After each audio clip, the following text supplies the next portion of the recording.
We are in Kentucky, and my family's from Kentucky, so I can say this. Welcome to Kentucky.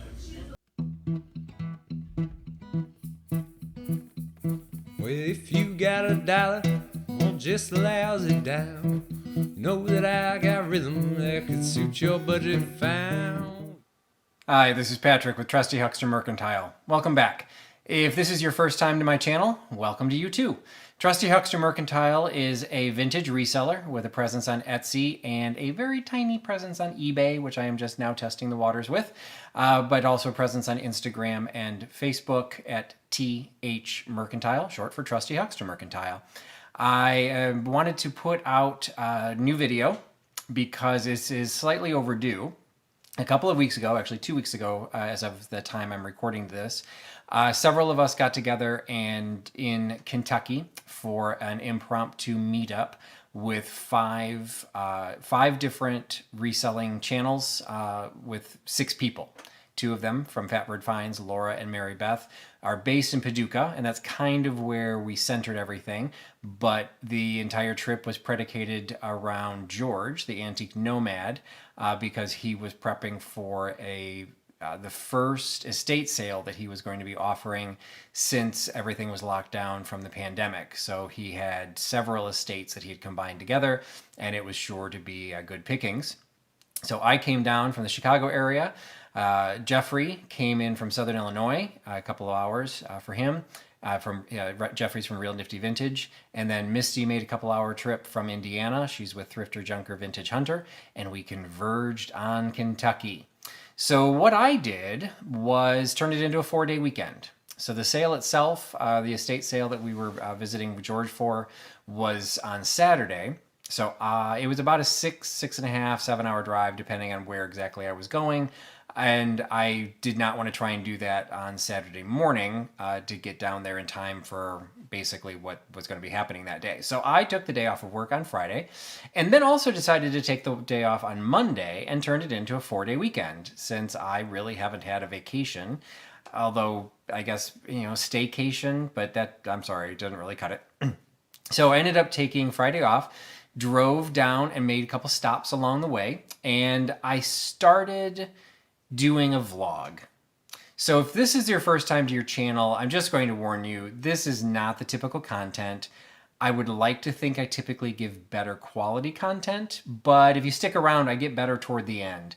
But the fact of the matter is I've never really done just a vlog. I've never really posted anything live. So I really kind of got out of my comfort zone and did quite a bit of that during this trip. So I started filming. First, I started filming as I was approaching or leaving individual locations, but I wasn't quite comfortable filming in the location. Then when I got together with everyone with George, they were filming, and I felt we were in somewhat close quarters, so I wanted to be sensitive to the noise, and I didn't know what I was doing, so I didn't want to mess up anyone else's videos. So I didn't really record anything at George's other than outside, but I did record a little bit at some of the stops we made the rest of that weekend. And then by the time I was driving home by myself on Monday, I had had a little bit more confidence and actually did some videotaping on the stops on the way home. And actually, I kind of liked the way I did those. So I'm not sure this is something I'm going to do on an ongoing basis, but it's something that I enjoyed doing it for now. And what I'm just going to do is I'm going to combine all of them into what hopefully will not be too long of a shop along with me video, and then kind of a mini haul video. If you go into my channel, you'll actually see a couple of the places I went to. I actually did a live haul while I was in Kentucky because I knew there was no way I was going to be able to film all these things together and edit them without having just hours and hours worth of content. So I ended up doing a couple of the hauls there. So if you want to go back into my channel, you can find those. There were 2 live hauls. And then also, if you go back in my channel, there was a 3rd live haul, which I did after I got back, where I actually brought George, the Antique Nomad, onto the screen with me, and he talked about the items that I got at his location. So what I'll do is, in some cases, I realized because it's been 2 weeks, there's one stop I have actually sold both items that I bought from there. Sorry, but I think you might get a peek at those at one of the other hauls. But regardless, I hope you enjoy the video, and we'll kind of see how it plays itself out. So, today is Friday, June 26th, and it is the start of a 4-day weekend for me. And it's a day of thrifting, antiquing, and visiting friends. So I got a late start this morning because last night was my live sale on YouTube, and I stayed up till 3 o'clock in the morning actually calculating all the shipping and getting as many of the invoices out as I can, and hopefully get the rest of them out some point during my vacation here. But got started, headed down downstate Illinois, heading into Paducah, and stopped in Paxton, Illinois to well, primarily to get gas, but I also knew there were some antique and vintage stores here. And gonna check some out. Several are still closed. I don't know if they're closed because of the pandemic or just because it's a small town and they're closed. But we'll see what I find.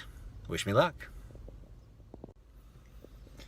Okay, a little wind blown, busy, blustery day today, but I was successful in Mena's Mercantile. Gotta love a place named Mercantile because a lot of people don't even know what that is. And it's kind of a antique store wannabe, but absolutely thrift store prices and a mix. And I have to say the item I'm most excited to get was a bunch of melamine McDonald's Disney plates from Hercules. They are vintage, 1997, and they surprisingly sell pretty well online, but Hercules is by far my favorite Disney film. And I had to get them because they were 25 cents a piece, and in some cases, some of them, like the Muses, sells for over $20 online. So that could actually pay for part of my trip just in one stop with about a stack of probably about a dozen Disney plates. So yay! Unfortunately, so the Paxton hauls were one of the hauls that I did live from the hotel in Paducah. So if you want to see a fuller definition or fuller view of what I picked up there, definitely go check out those videos. But I'll just highlight a couple of things to be brief.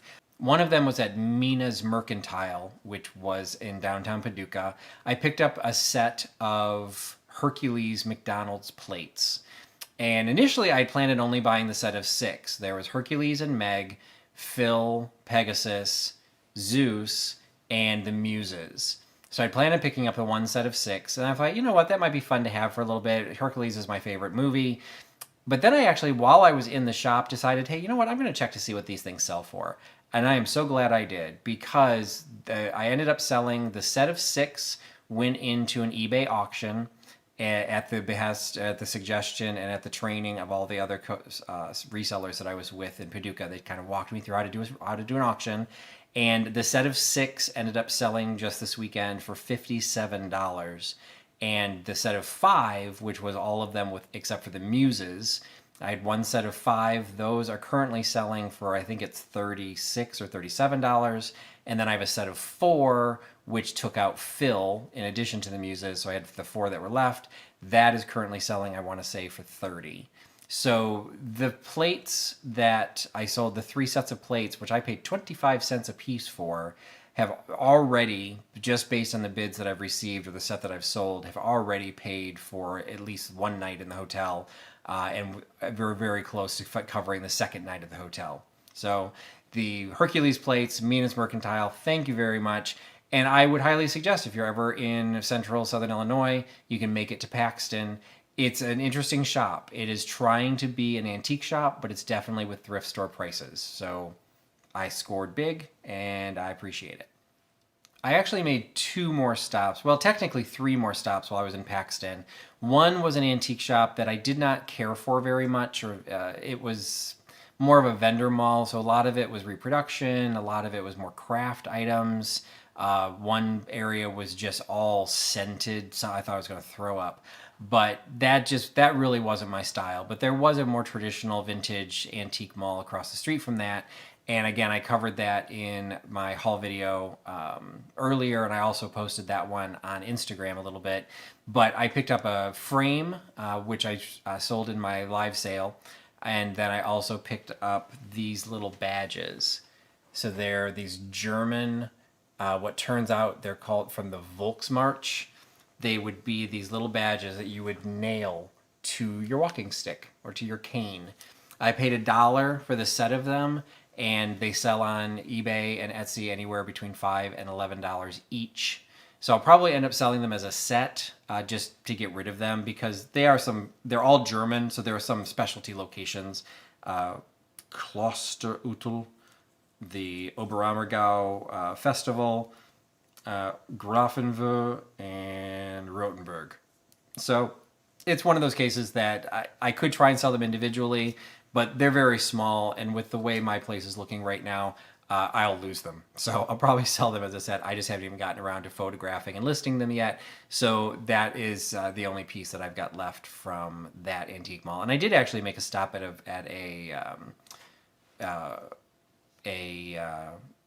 two garage sales.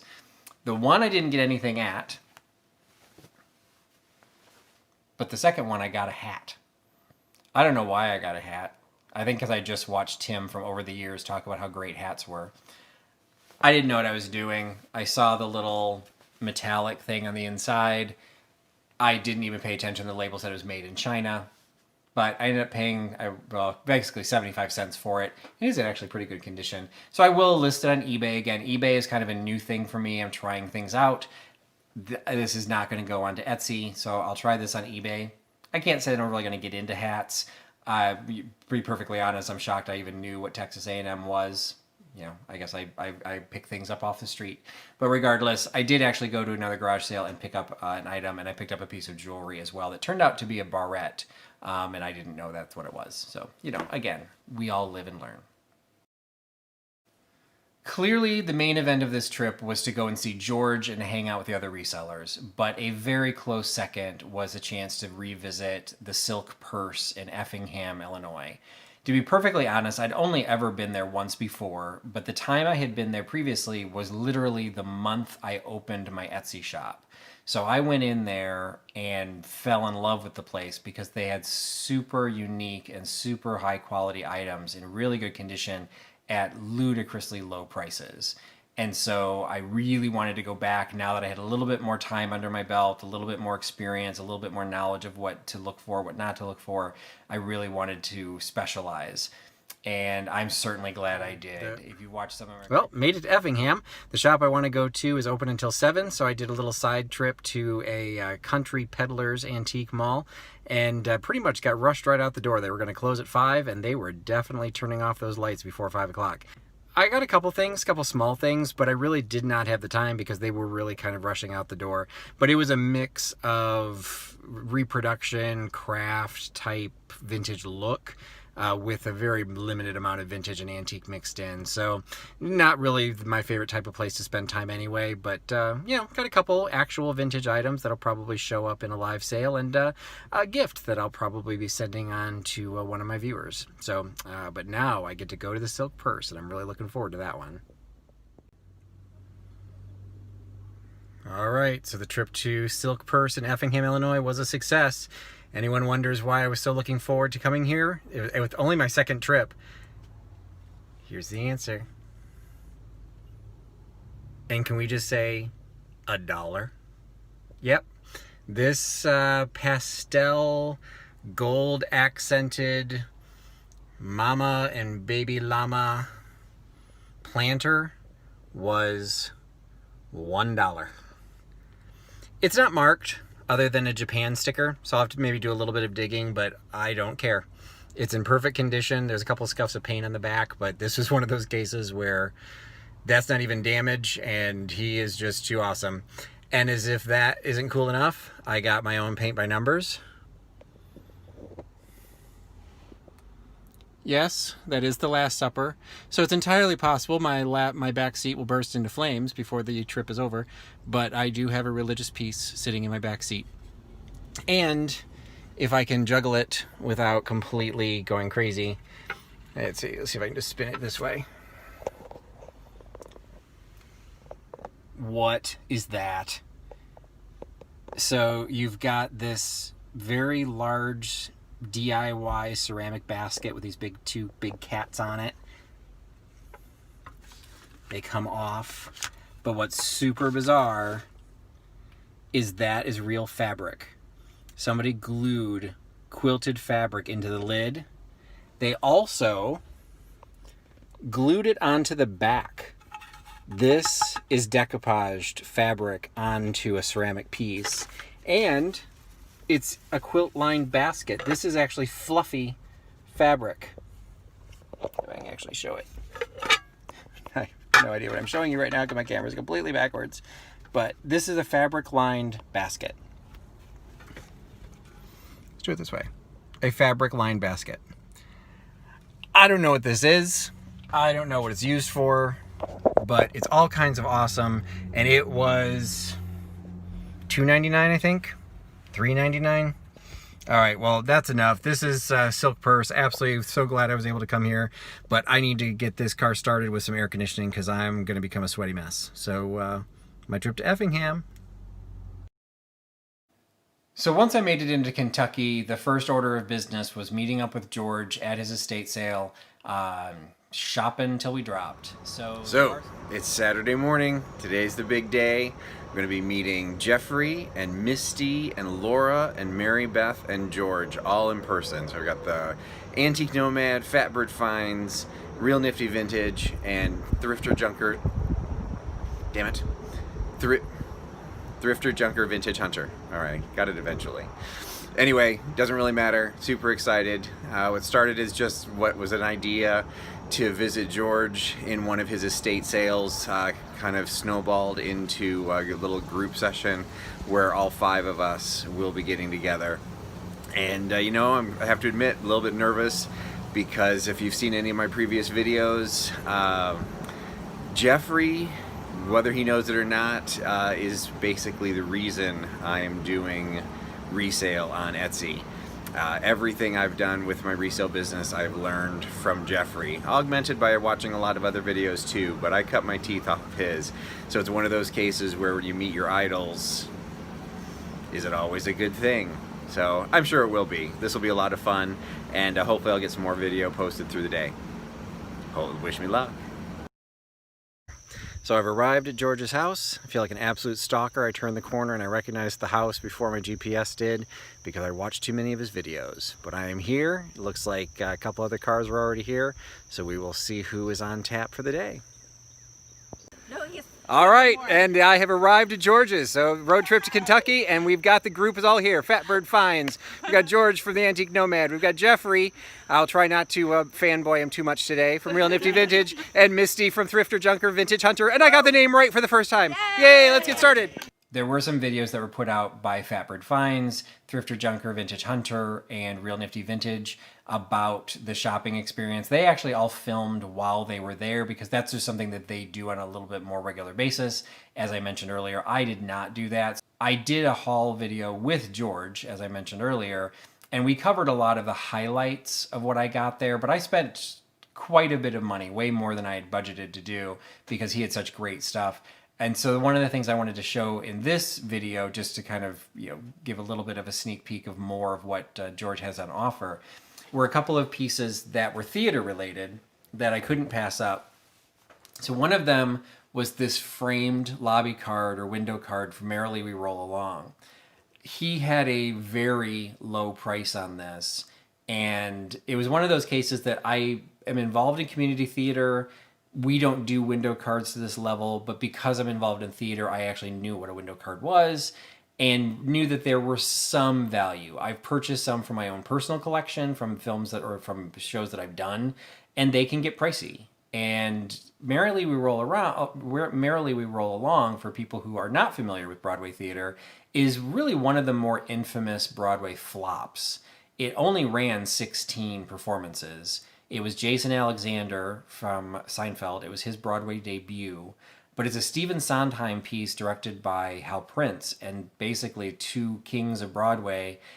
The show did not do well. This is the original lobby card from something that ran for only 16 performances. When you get something like Chicago, where it runs for a decade, you end up having the opportunity of multiples of these, and so they tend not to be as valuable because there's so many of them. Merrily We Roll Along has become a little bit of a cult classic for people in the theater world.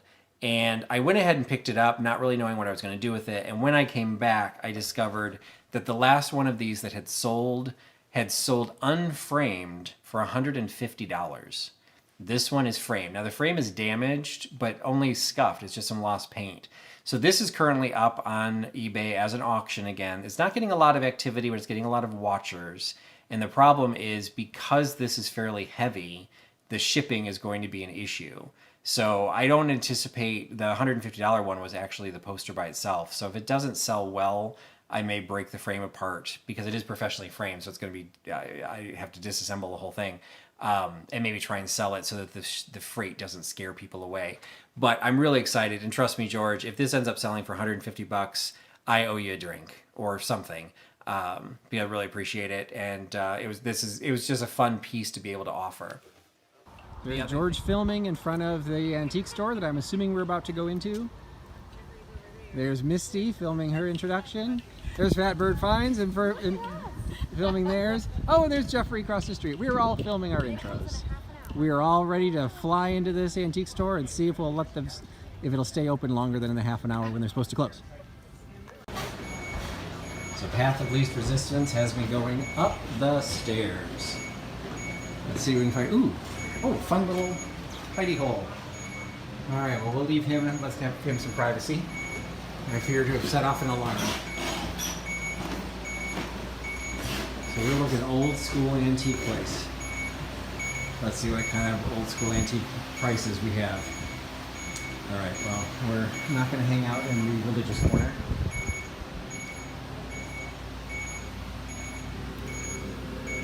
We'll leave her alone. They're cute. Okay, I will break something, so we'll see how long this goes. Yeah, $12. Very cute. Good price if somebody likes them. Would have been good for my Dog Days of Summer sale, but I think I'll have to pass. And that alarm is really bothering me.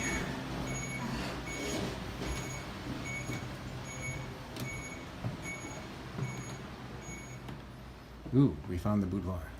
Well, wedding boudoir.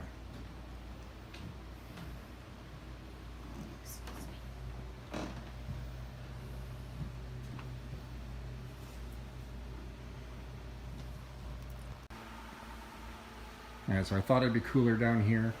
I was wrong. Everything's just hot and humid. Prices are decent for, quilt store or for antique store prices, but let's see. So this is the true test. I sold one of these for $10. Their price is $25. Reality is probably somewhere in the middle. I probably should have sold it 15 to 20. 25, not bad, but I will be passing on that. Another quilt. First quilt I've seen, but everyone's looking for quilts, and my ex-wife and I used to own a quilt store, so I've been around them enough. I really don't have any interest in buying more. Toasters. So these are pub coasters, which probably are going to be more sellable than what I typically sell, but I don't particularly want a Coors Light poster or coaster. Or Explore the Fiesta. So, Cross Creek. So these will be staying here. Of us, and I only ended up buying 2 items because I'd spent so much at George's. But Misty and Jeffrey, they went to town, so the store was very happy to stay open because they probably got more business from the 4 or 5 of us that day, because George bought some stuff and so did Fatboard Finds, than probably they'd gotten all day. So it ended up being a win, but it ended up also being a fairly long day. And I was trying to remember what I got. I literally could not remember what I got because I hadn't done a haul video with it. And so I did some digging. It turned out I hadn't even unwrapped those. So I had 2 items. And so I did not help that business stay open that day. But I had 2 items that basically, I think they were in a booth that was 50% off or 75% off. I don't remember. That it's an unmarked little ewer that I liked quite a bit. I liked the look of it. I liked the stencil aspect of the pine cones. I just thought it was a really attractive piece that's in perfect condition that probably will just end up in my live sale as like a $6 to $8 item. It's just a cute, it doesn't have to be Christmassy, but because of the pine cones and then it's got the gold accents to it, I just thought it was just a nice, very vintage piece. And then the other piece I got was, somewhat interesting to me because it's a piece of redware, and I don't do a lot with redware, but it does have the made in Japan paper label, I just thought the colors were kind of psychedelic. And what was ironic about this, I picked this up. I think literally it was $1. I picked this up, and then we went to another antique store the next day, and they had the exact same bowl. It wasn't marked. So it is Sunday, and we are doing another day with the vintage YouTubers. We got Jeffrey, Misty, Laura, Mary Beth, and George, and we're starting the day at Lamon's, which is Fatbird Finds Mama's store. So I found a couple of things in there already, and probably put some in my live sale, keep them for my personal collection. Maybe some things will go into Etsy, but a great little store here in Paducah. And I think now we're gonna head to maybe a vintage mall. I'm not actually sure where we're going next, but looking forward for a fun-filled day. See ya. Where I fell in love with some of the stuff that I saw at Lehman's, and some of the stuff I bought was ridiculously well priced that I've already resold several of the pieces, including on my live sale where Fatbird Finds was there. So, it's one of those cases. I bought this little tiny nativity set, which was absolutely adorable, for this obscure, obscenely low price. And I didn't sell it for a fortune because I felt a little guilty because Fatbird Finds was going to be watching it. But it was worth way more than I paid. And so I was happy to be able to pass that on, and whoever bought it, I can't remember who bought it, whoever bought it, they also now have a piece of the Fatbird Finds family. But I found a bunch of other stuff that I still have to figure out how to list. One of them I picked up, admittedly, because there had been kind of a run on tins at George's, and I did not get any tins while I was at George's, because I think by the time we started talking about them, Jeffrey and Misty had already bought them all.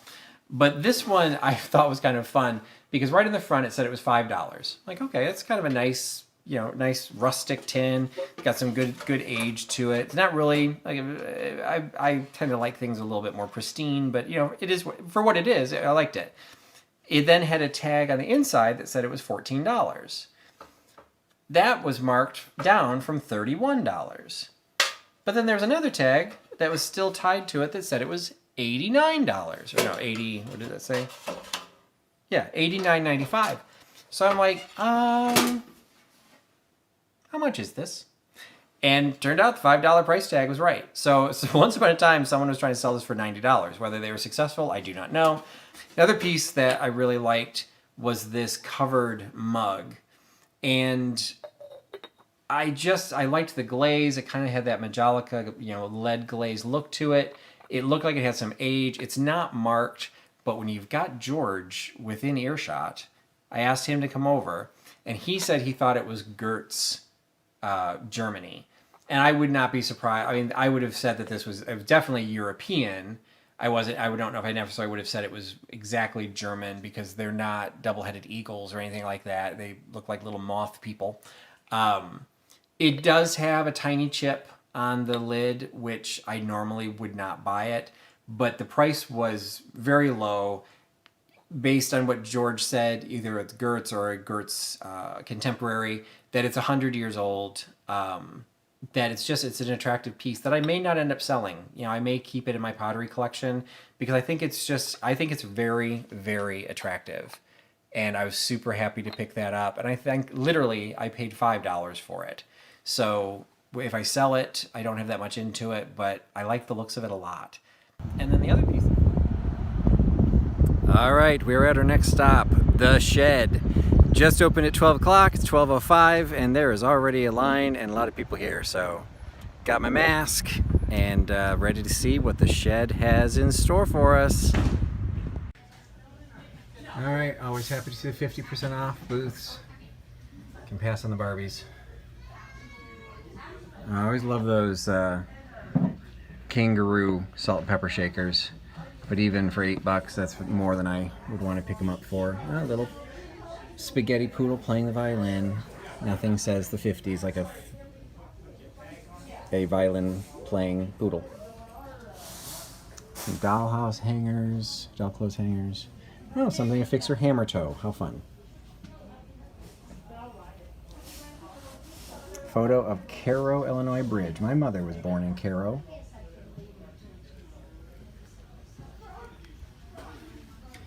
cameras. I don't think this was anything that George covered in our deep dive. Oh, I've never seen an old humidifier and vaporizer like that. Insulators, I know nothing about insulators. Wouldn't know a good one from a bad one if it bit me. Gotta love China, love porcelain, but probably got enough to stockpile me for a while.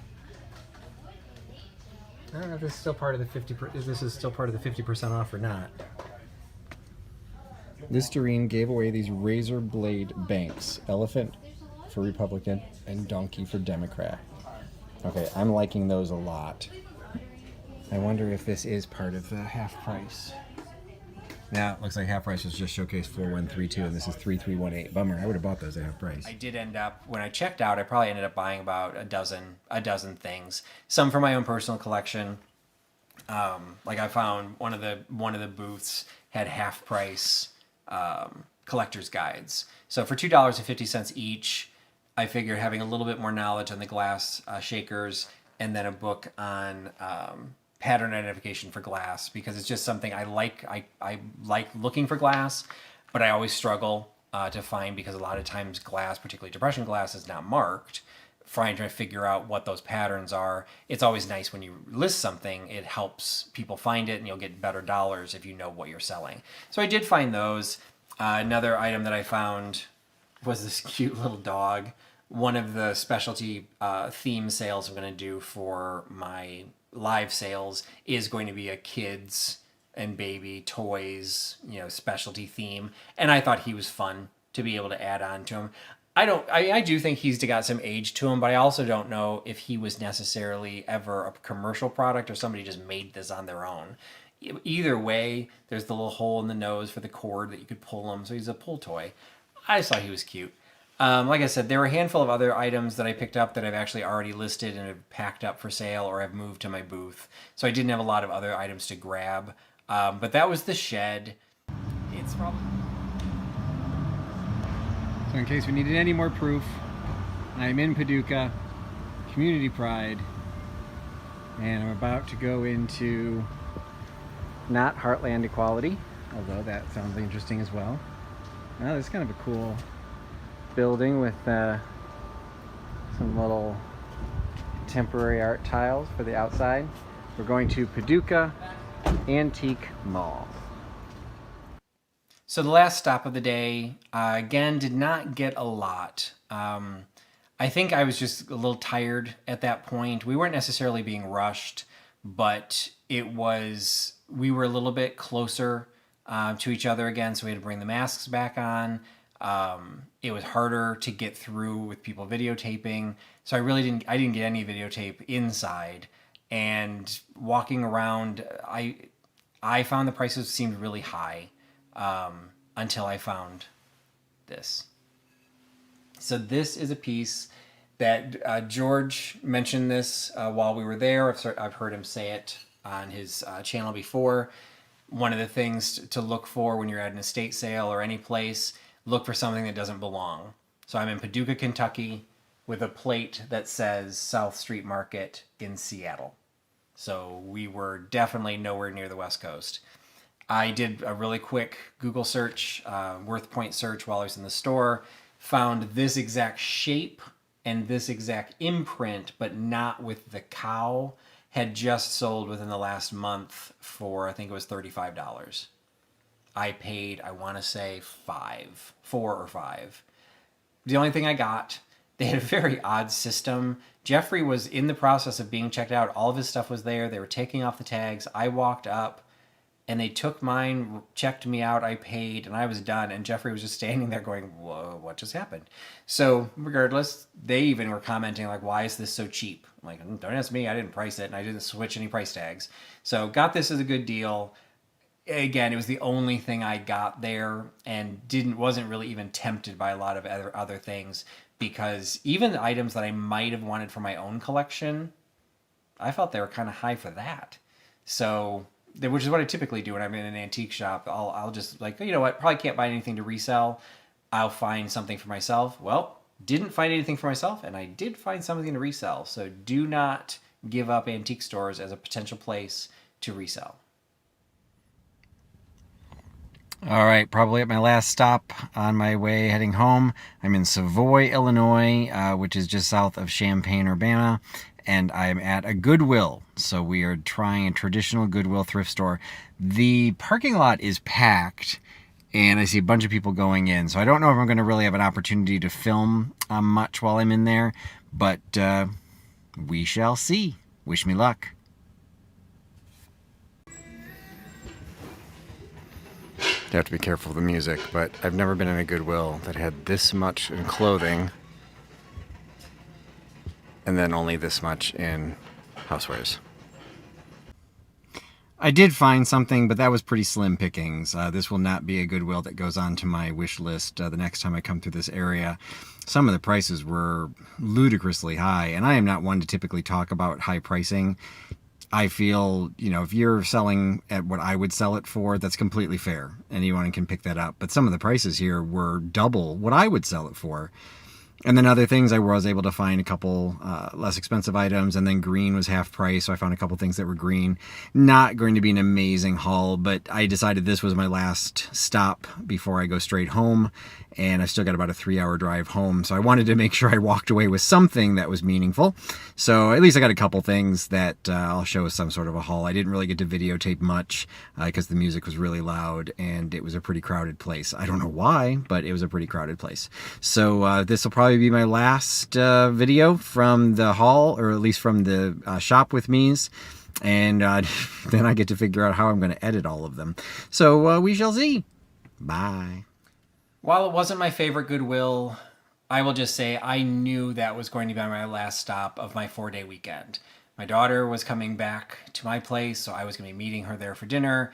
I knew I was going to have to get on the road because I was still about 2.5 hours from home, and I needed to find something, and I did. So I did kind of drift into some areas I don't usually spend a lot of time in, but I found some interesting items. So I've got this color your own classic movie poster. This is again where some of the ideas of having an ephemera sale kind of came up, that there's just some cool things that aren't traditional books that might keep people's interest at the sale. So I thought like a coloring book that was specifically coloring individual movies. I thought that was kind of fun, and it was 99 cents. I got a first edition golden book, always on the lookout for first edition golden books, because one of my best customers for my day job has a full... They are the only public repository in the country that has every golden book ever published. What they are now trying to do is try and turn all of the collection that they have into all first editions. So when I find them, and I find them at reasonable enough prices and decent condition, I'll pick them up, and then I just donate them to the library. So again, 99 cents, first edition for a slightly older one. It does have a UPC label on it, so it's not super old, but it was still a nice find for 99 cents. And then, although I probably shouldn't have gotten it because I've gotten these folk art books before, and they didn't sell. I had one that didn't sell at my last live sale, so I might turn it into a junk journal type, grab bag type thing. I just thought it was kind of a cool book. Folk art expressions of joy, and some of the illustrations I thought were kind of cool. So for some of the artists, it might just give them some ideas. Again, 99 cents. I don't need to sell it for much to make my money back. And if it's a fun addition to a live sale, that's what I'm trying to do. I did pick up a couple pieces of porcelain, nothing really outstanding. The other area that I found myself kind of wandering through, just hoping to get some level of inspiration, is I did find some textiles. And the textiles are kind of interesting. So I did pick a couple of those up that maybe I'll have a textiles sale. I have no idea. But I don't normally go into that section because, again, it's not an area that I know much about. But this trip really was something that I was motivating myself to say, you know what, let's not stay in our comfort zone. George meant it in the absolute positive, 100% polite way, because George is a super nice guy. But he kind of commented that he felt that he knew all of us well enough to know what we'd be interested in his sale. And to me, that was actually a negative thing, because if I'm so predictable that I only do the same things, Now, if he'd had Lillian porcelain, of course, I'm going to pick that up because there's certain areas that I'm specifically interested for my personal collection, not necessarily for reselling. But it made me start wondering, okay, where else can I broaden my horizons? I don't even though I got a baseball cap, I do not want to go down that path. I want to have fun, and I want to have stuff that I find interesting, and part of that interest is maybe an area that I need to do research on. So textiles is something I can learn a little bit more about. How do you tell whether it's single stitch, whatever. That was how I closed out the weekend. So all in all, it ended up being the most fun weekend I'd had in quite some time. Now, there's not a lot of competition during COVID. I really didn't have any weekends. But even prior to that, this was just very different. It was marred a little bit because there were some individuals who were vocal about the fact that they weren't invited. I don't know where that philosophy is coming from. I don't know where that thread started. I'll just throw it out there because this is my channel and I can say whatever I want. Nobody was invited. I invited myself. This was a case where you watch our videos, you find out what we're up to. We find out, George said he was going to be doing this estate sale. It was not rocket science to know that if George is doing the first estate sale in 3 or 4 months with the collection of retirees from Florida of I think he said there was 3 or 4 or 5 different estates, that was worth driving for. The fact that others joined in, there was no invitation, there was no club, there was no private handshake. Anyone could have been there. George actually met up with a viewer. It didn't have to be for YouTubers. So it was unfortunate that things got marred a little bit because of that. Nothing I can do about it, so I'm really not going to worry about it. I had fun, and it really was some of the most fun that I'd had. I made some great new friends. People that I felt I knew, through their videos. They're very genuine. What you see in their video is how they are in person. And I really appreciated the chance to hang out with them and learn from them. Maybe they learned something from me. I don't know. Maybe they didn't. I don't really care. It was fun, and I'm so glad I did it. So I will close out with my favorite. Okay, there's a couple favorites, but this is going to fall into it. Definitely at least one of my favorites item that I picked up from the weekend, and one of the reasons it could be a favorite is because I didn't have to pay for it. I got it as a gift. Misty got me a book, and she got all of us books or gifts, and most of us there was some level of a book. And when she pulled mine out, it couldn't have been any better. It's the Hucksters. So, from Trusty Huckster to the Hucksters, thanks to Misty for thinking of me. And thanks for everyone that was hanging out with us. And thanks for you for hanging out for this video. Apologize, it ran a little long, but hey, if you've been to my channel before, you shouldn't be surprised by that. I'm a talker. But if you've made it this long and you're not a subscriber, really would appreciate if you'd give the subscribe button a push and get notifications of when I do additional videos. And I don't know if I'll be doing any more live haul videos, but you never know. And if you get a notification, you'll get that. Give it a like, maybe throw a comment down there. All those things do help build this channel into something more that YouTube, because I don't have 1,000 viewers yet, it's little things like that that help YouTube recognize, oh, okay, this is actually a valid channel that we could suggest to other people. So I'm getting closer and closer to 1,000 subscribers. Hopefully it'll happen soon. If not, no big deal. I'm still having fun. I still hope you're liking the channel, and I appreciate you hanging out with me. Thank you for putting your trust in Trusty Huckster. Goodbye. Sure was nice to know you. Oh, maybe I'll catch you on the New York train. Or maybe I'll never see your face again.